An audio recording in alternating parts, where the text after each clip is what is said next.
The gospel text of today is taken from the Gospel of Mark, chapter 9, verses 2 to 13, and is made up of two incidents, one of which follows the other. The first of these two incidents is the scene of the Transfiguration.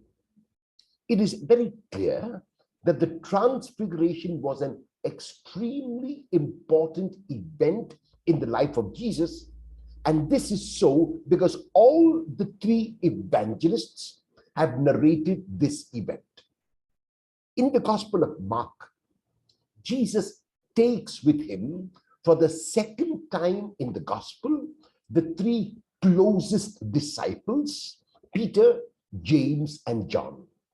And the reason why he takes them is because he wants to give at least this inner group an insight of what is going to come.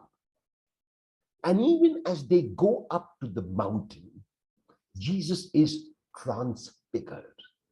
The word transfigured is from the Greek metamorphosis, which means that there is a radiance about him, there is a movement about him, there is a change about him, which really cannot be rationalized. This is why when Peter experiences this change, he really doesn't know what to say. James and John, of course, do not speak in this incident, but Peter speaks, and his speech and his words are because he does not really understand. What does Peter want to do? Peter and James and John notice that there are two figures with Jesus. And the two figures are Elijah and Moses.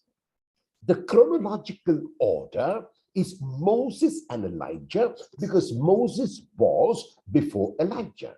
Then why does Mark deliberately have these figures narrated as Elijah and Moses, even though both Matthew and Luke will narrate the right chronological order? Mark has a reason which he explains in the second incident. Be that as it may, in the first incident, what we notice is that as soon as the cloud overshadows them, and the cloud for the second time in the Gospel of Mark, the voice from heaven speaks. And the voice says something different now.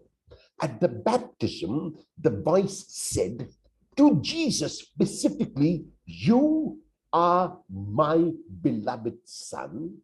In you I am well pleased."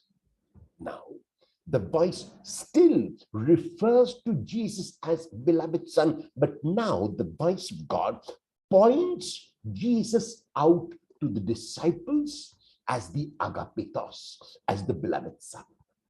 And the voice says, "This is my beloved Son," and add something, "Listen to him." In other words, the disciples are to listen to what Jesus is going to tell them because it is ordained by God. The second incident is that they come down from the mountain, and then the meaning of the transfiguration in Mark becomes clear, because when they are coming down from the mountain in Mark chapter 9, verses 9 to 13, the second part of our text of today, Jesus is asked the question not about Moses, but about Elijah. Now, Elijah, according to the book of Malachi, was the prophet who was to come before God. And that's why Mark has the order Elijah and Moses, because he wants to give more importance in this scene to Elijah than to Moses. And by bringing Elijah into the forefront, he brings the Messiah, Jesus himself, into the forefront. And so the question is this: why do people say that Elijah must come before the Messiah? And we know that in the Gospel of Mark very clearly, John the Baptist has been identified with Elijah.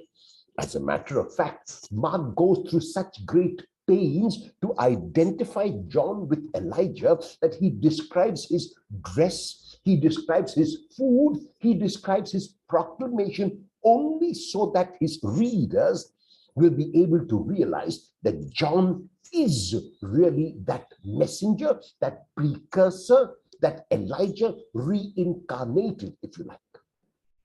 And so, very clearly, Elijah appears with Jesus. John the Baptist plays the role of Elijah, which means that Jesus is the Messiah. However, there is a note of sadness. There is a poignant note here because the people never listened to John. They did whatever they wanted. They heard from one ear and they let it go out the other. And that is what will happen also with the Messiah. So then, what is the Transfiguration saying to the disciples and to us? It is saying that though Jesus will be condemned, though he will be hung on the cross, though he will die on the cross and be buried, you must not forget the resurrection. So the Transfiguration now is an insight into the glory. If this is how inspired, how impressed the disciples are, imagine how much more they will be with the resurrection. The Transfiguration is only 100, if you can talk in terms of geometry, of what exactly the resurrection will be.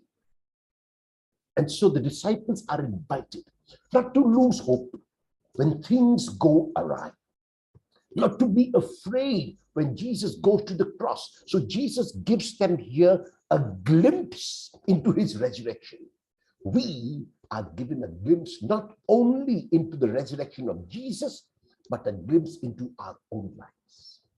There are times in our lives, especially at this time of the pandemic, when we are going through tremendous challenges.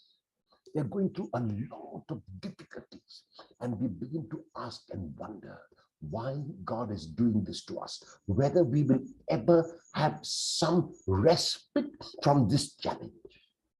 The Transfiguration is saying to us that we will, not only that, it is saying that we will receive this consolation, and what we receive now will only be 100th of what God has prepared for us. It is inviting us not to lose hope.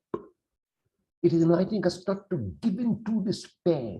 It is inviting us to keep trusting, and especially at those times when we are challenged, especially at those times when we have hurdles in front of us.